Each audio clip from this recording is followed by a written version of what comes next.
সব নাকি? বলে হ্যাঁ। দেখুন তো আমার ব্যালেন্সটা কত। উনি বললেন, বল্টু সাহেব আপনার ব্যালেন্স হচ্ছে 50,77,372 টাকা 79 পয়সা। তখন মোজ ঘষে, আতর লাগায়, তেল মাখে, আর মনে মনে আনন্দ হয়, আরো কিছু জমা করতে পারলেই তো কোটির কোটায় পৌঁছে যাব। আল্লাযী জামা মালান ওয়া আদ্দাদা, মাল জমা করে আর গুনতে থাকে, আল্লাহর রাস্তায় খরচ করে না। আল্লাহ রাব্বুল আলামিন বলছেন, খুয মিন আমওয়ালিহিম সাদাকাতান তুতাহহিরুহুম ওয়া তুযাক্কিহিম বিহা, তাদের অর্থ সম্পদ থেকে যাকাত উসুল করে তাদেরকে পবিত্র করে দাও। যাকাত আদায় করার মানেই হলো তার সম্পদগুলি পাক হয়ে গেল। কোন আলহামদুলিল্লাহ। সম্পদ পাক হয়ে গেল, পবিত্র হয়ে গেল। আর যেই সম্পদের যাকাত দেওয়া হয় না, আল্লাহর রাস্তায় খরচ করা হয় না, তা সম্পূর্ণরূপে অপবিত্র, নাপাক। কি পরিমাণ সম্পদের নিসাবটা কেমন হবে? নিসাব হবে 52.5 তোলা রৌপ্য যদি আপনার কাছে থাকে, আপনি বাজার দর হিসাবে যাকাত দিবেন। স্বর্ণ 7.5 তোলা পর্যন্ত যদি হয়ে যায়, তাহলে অবশ্যই বাজার দর হিসাবে প্রতি বছর তার যাকাত দিবেন। ছাগল যদি 40টা থাকে, যাকাত দিবেন। গরু যদি 30টা থাকে, তাহলে যাকাত দিবেন। যাকাতের মাসলাটা খুবই কঠিন, যেখানে সেখানে গিয়ে জিজ্ঞেস করে এর জবাব পাওয়া সুকঠিন হয়ে যাবে। এই জন্য মাল পবিত্র করার জন্য, জাহান্নামের কঠিন শাস্তি থেকে বাঁচার জন্য আমি আপনাদেরকে উপদেশ দেব, সাজেশন করব, পরামর্শ দেব একটা বই পড়ার জন্য। বইটা লেখক হচ্ছেন আল্লামা ইউসুফ আল কারজাবী। বর্তমান আসরে, এই বর্তমান বিশ্বের একজন সাহসী মুফাক্কির ইসলাম, কাতার ইউনিভার্সিটির শরিয়া ফ্যাকাল্টির ডিন। তার লেখা ফিকহুজ যাকাত, বিশাল এই আরবি গ্রন্থের অনুবাদ করেছেন অনুবাদ রাজ্যের রাজা, এদেশে ইসলামী আন্দোলনের, এই ভূখণ্ডের পুরোধা ইসলামী আন্দোলনের বর্তমান সব নেতাদের ওস্তাদ আল্লামা হযরত মাওলানা আব্দুর রহিম সাহেব রাহিমাহুল্লাহ, আল্লাহ তাকে জান্নাতুল ফেরদাউসের মেহমান বানায় নিক, জোরে কোন আমিন। তিনি এটার অনুবাদ করেছেন, ইসলামে যাকাতের বিধান। ইসলামে, নামটা মনে রাখেন, ইসলামে যাকাতের বিধান। ইসলামী ফাউন্ডেশন বইটা বের করেছে, এত বড় 2টি খণ্ড। এই বইটি আপনারা সংগ্রহ করবেন, ইসলামের যাকাত বিধান। বইটি আপনারা সংগ্রহ করবেন মনে করে। এখন যাকাতের নিসাব আমি বললাম, এবার বলবো যাকাতের খাত।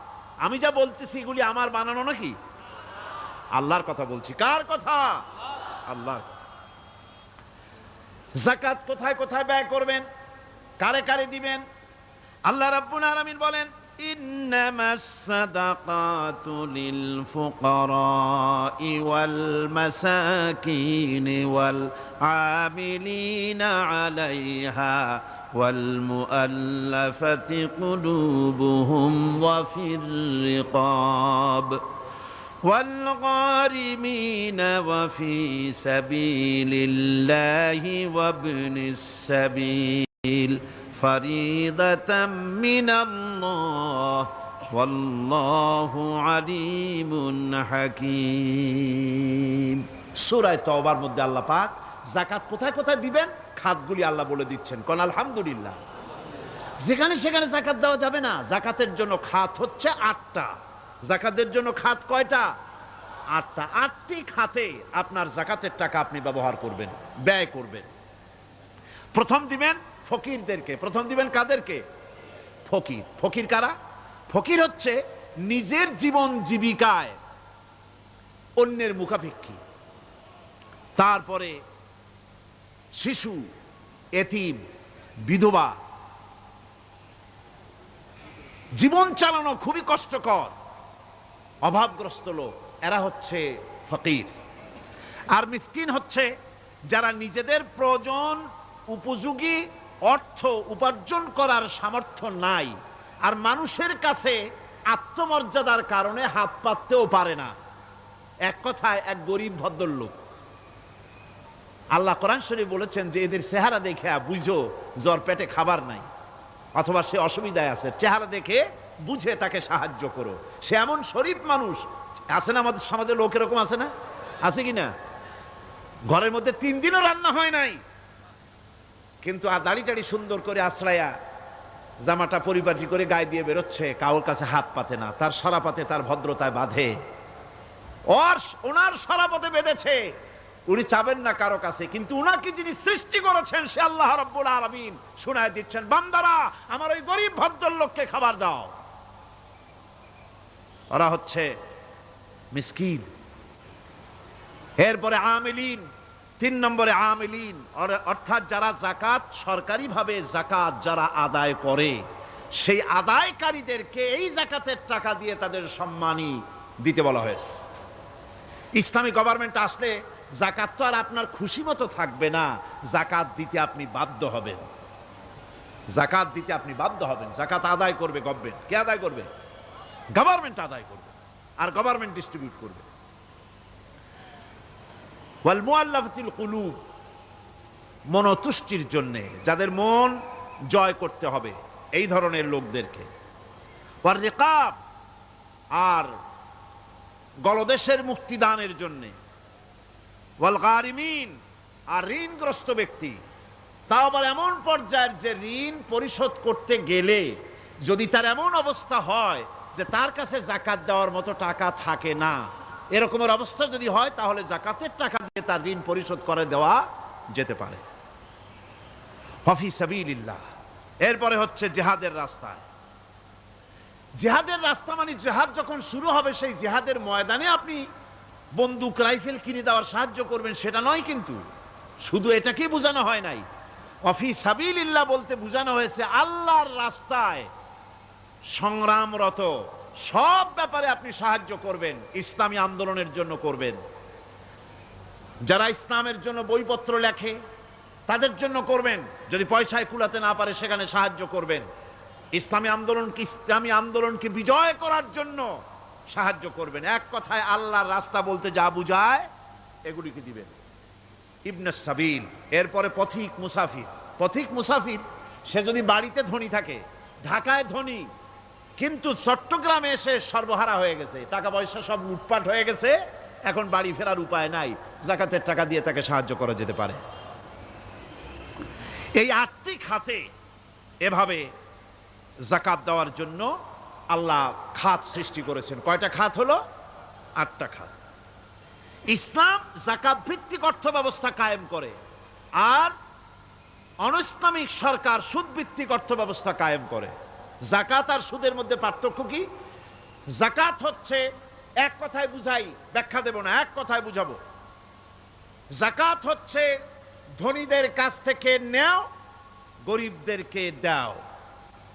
আবার শুনুন, যাকাত হচ্ছে ধনীদের কাছ থেকে নাও, গরিবদেরকে দাও। আর সুদ হচ্ছে গরিবদের কাছ থেকে নাও, ধনীদেরকে দাও। টাকায় টাকা টানে। একজনে শুনছিল টাকায় টাকা টানে, সে মনে করলো কেমনে টাকায় টাকা টানে। তারপরে সে এক ব্যাংকের সামনে গিয়ে অনেক টাকার মধ্যে নিজের একটা টাকা ছুঁড়ে মেরেছে। ঘন্টা 2 দাঁড়ায় আছে, দেখে যে তার টাকা আসে না। তখন ব্যাংকের দারোয়ান এসে পিছন থেকে গলাটা ঠেসে ধরছে, বেটা তুমি চোর নাকি, না হাইজাকার, না মাস্তান, না সাদাবাজ? কয় যে না, আমি এর কোনোটাই না। তাহলে এই পজিশন নিয়ে দেখতেছো কি? কয় যে আমি শুনছিলাম টাকায় টাকা টানে, সেজন্য আমার পকেটে একটা টাকা ছিল, ওই যে কেশিয়ার টাকাগুলি গুনতেছে ওইখানে মারলাম, দেখেনি টাকা, আমার টাকায় কিছু টাকা টাইনে আনে। এতক্ষণ দাঁড়ানো, আমার টাকা তো টানলই না, আমার যে একটা টাকা তাও আসে না। দারোয়ান বলছে, বেটা তুমি ঠিকই শুনেছো, টাকায় টাকা ঠিকই টানে, ওই অনেকগুলা টাকা তোমার একটা টাকারে এমন ভাবে টাইনিয়া ধরছে, বাইরে আবার উপায় নাই। সুদভিত্তিক অর্থ ব্যবস্থায় গরিবরা এভাবে শোষিত হয়। শোষিত হয় কারা? গরিবরা। সিনেমা কারা বানায়? ধনীরা। শোষিত হয় কারা?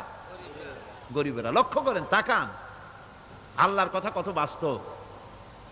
ধনীরা সিনেমা বানায়, শোষিত হচ্ছে গরিবেরা। রিক্সা চালায়, ঠেলা গাড়ি চালায়, মাথার ঘাম পায়ে ফেলেছে, পরিশ্রান্ত হয়েছে, বিকাল বেলায় সেই টাকা নিয়ে যাচ্ছে বাজার করতে। সিনেমা হলের সামনে যায় দেখে সর্বনাশ, যুবক একটা যুবতীর জড়ায় ধরছে দুই হাত দিয়া, নিচে লেখা কি যে প্রেম আর কত যে জ্বালা। বেচারা গরিব মানুষ মাথা গরম হয়ে গেছে এটা দেখিয়া, যে বাইরে যদি এত জ্বালা, ভিতরে না জানি কত মজা।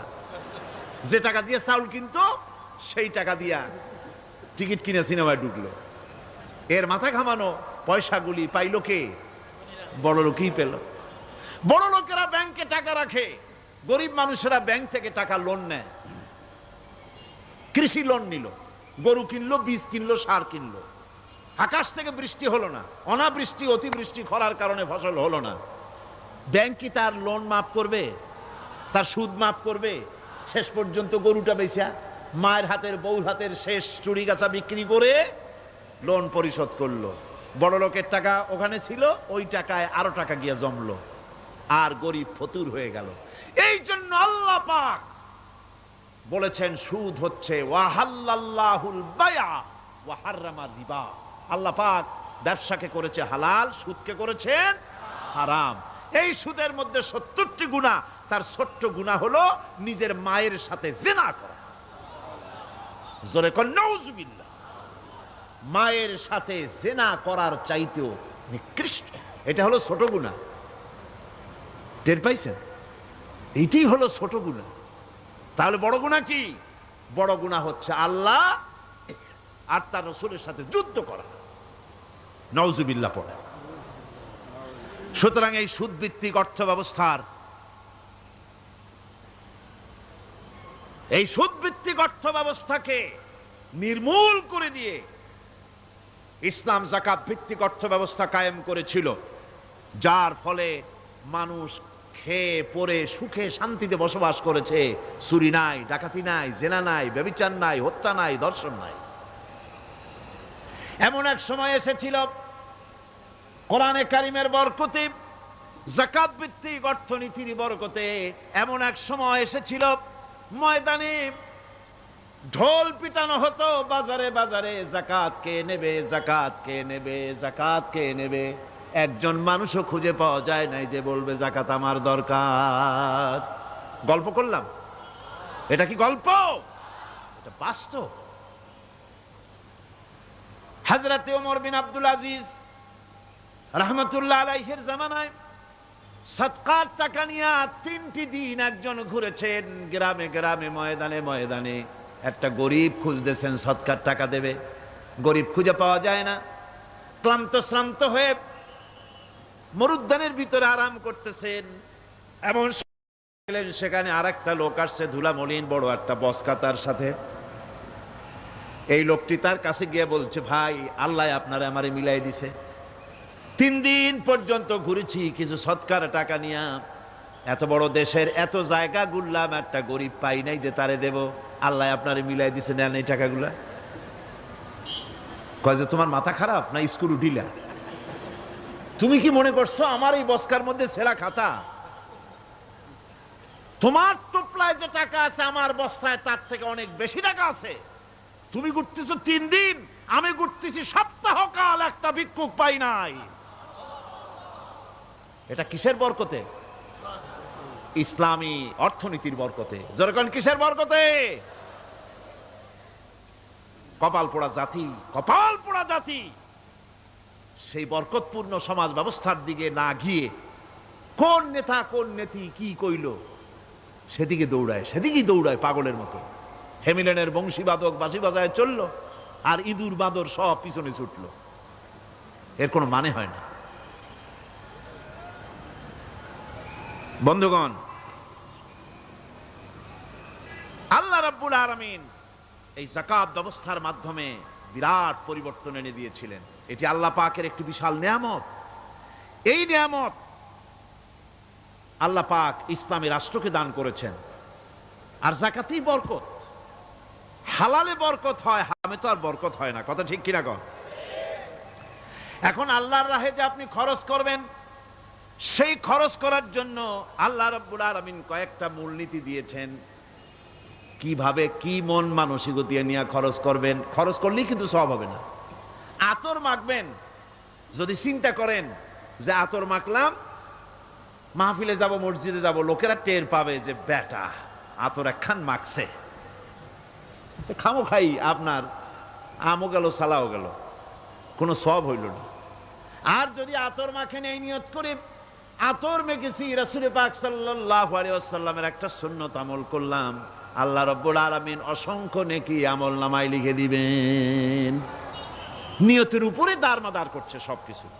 এখন আপনি যে খরচ করবেন, সেই খরচটা কিভাবে করবেন, কি মন মানসিকতায় করলে পরে আল্লাহ খুশি হবেন, সেই কথাটি আল্লাহ পাক কোরআনে কারিমের মধ্যে বলছেন। আমি আপনাদের সামনে সেগুলি বলছি। দানটা হতে হবে কেবলমাত্র আল্লাহরে খুশি করার জন্য। মনে রাখেন, এটা হলো এক নম্বর। কি দানটা হতে হবে কারে খুশি? জোরে কোন? আল্লাহ পাক বলছেন, ওয়ামা তুনফিকুনা ইল্লা ইবতিগা ওয়াজহিল্লাহ, তোমরা যা কিছু খরচ করো তাতে আল্লাহর সন্তুষ্টি লাভ করা ছাড়া মনের মধ্যে অন্য কিছু যেন লক্ষ্য না থাকে। শুধুমাত্র আল্লাহর সন্তুষ্টি মনের মধ্যে তোমরা রাখবে। আর কাউকে কোনো জিনিস দিয়ে তার কাছে অনুগ্রহ প্রকাশ করতে পারবে না। আমি তোমার এই উপকার করছিলাম, তুমি নেমক হারামের মতো আজ কথা বলো, এরকম বলে না। কাউকে কিছু দিয়ে অনুগ্রহ প্রকাশ করবা না, তার মনে ব্যথা দিবা না। الذين ينفقون أموالهم في سبيل الله ثم لا يتبعون ما أنفقوا منا ولا أذى, যারা আল্লাহর পথে খরচ করে এবং খরচ করার পর নিজের অনুগ্রহ প্রকাশ করে না এবং কাউকেও মনোকষ্ট দেয় না, টাকা দিয়া খোটা দিল না, মনেও কষ্ট দিল না, তাদের জন্য পুরস্কারটা কি শুনুন। আল্লাহ পাক বলেন পুরস্কার হচ্ছে লাহুম আজরুহুম ইনদা রাব্বিহিম ওয়ালা খাউফুন আলাইহিম ওয়ালা হুম ইয়াহজানুন, ওদের জন্য তার পরওয়ারদিগারের কাছে রয়েছে বিরাট পুরস্কার, আজরে আজিম। এদের জন্য কোনো ভয় নাই, কোনো চিন্তাও নাই, কিয়ামতে ডাইরেক্ট জান্নাতে চলে যাবে। সুবহানাল্লাহ। দানের এত ফজিলত যা ভাই আমি বলে শেষ করতে পারবো না। এত ফজিলত আল্লাহ দানের মধ্যে রেখেছেন। ত্যাগেই তো শান্তি, ভোগে শান্তি নাই। মজা কিসে? জোরে কন্যা, মজা কিসে? ত্যাগের ভিতরেই মজা। এরপরে আল্লাহ পাক বলছেন আল্লাহর পথে 3 নম্বরে হতেছে আল্লাহর পথে যা খরচ করবা বেছে বেছে ভালো জিনিসটা দিও, বাইসা বাইসা ছেঁড়া জামাটা দিও না। পকেটে হাত দিয়া দান করবে, পকেটে হাত দিয়া হাত আর বাইর করে না। কারণ কি? খুঁজে দেখে যে 10 পাই না, 4 না, কম পয়সাটা দেবে, ভালোটা দেবে না। টাকা বের করে ওর মধ্যে ময়লা পচা গন্ধ লাগে, ওইটা দান করবে, আর টাটকা টাকাটা পকেটে রেখে দেবে। এই স্বভাব আমাদের আছে কিনা? আছে কিনা? আরে বাবা, টাকা কি আপনি পকেটে রাখতে পারবেন? ওটা দেওয়া লাগবে না, এরে দেন তারে দেন, কাউকে কিন্তু দেবেনি। আমাদের এই বদভ্যাস আল্লাহ আমাদেরকে মাফ করুন। কোন আমিন বলেন। আমিন। দান করার সময় বেছে বেছে খারাপটা দিও না, ছেঁড়া কাপড়টা দিও না, অখাদ্য কুখাদ্য দান করো না। বিয়ার মজলিস, বিবাহে অনেক লোক দাওয়াত দিয়েছে, বেশি করে রান্না করছে, কম যদি হয়ে যায় বড় মিয়ার ইজ্জত নষ্ট হয়ে যাবে। মেহমান কম আসলো, এখন এই খাবারগুলি না পারিয়া তারপরে গরিবদের দেয়, না পেরে যখন খাবার কেউ নাই তখন গরিবদের দেয়। গরিবদের উদ্দেশ্য করে কিন্তু বানানো হয় নাই। এটা হলো একজনের রুটি খাচ্ছিল, এক কৃপণ বখিল রুটি খেতে বসেছে, সিল একটা আসে আর রুটিতে সু মারলো, সু মেরে রুটিটা নিয়ে গেছে। বেচারা পিছনে পিছনে দৌড় আরম্ভ করছে, গালি দিতে দিতে, মরার সিল আর তুই জায়গা পাইলি না। চিলের পিছনে দৌড়াতে দৌড়াতে নদীর পারে চলে আসছে। ছিল দেখে যে আল্লাহ এমন এক বেকায়দার লোকের রুটি নিলাম, কোনো গাছেও বসতে পারি না তার ঢিলার জ্বালায়। শেষ পর্যন্ত পাশে ছিল নদী, নদীর উপর দিয়া চিল উড়ে ওপার যাওয়া আরম্ভ করছে। বকিল বেচারা দাঁড়াই থাকে, কয় দিলাম ফি সাবিলিল্লাহ, আল্লাহর রাস্তায় দিলাম। এর তো কোনো মানে নাই।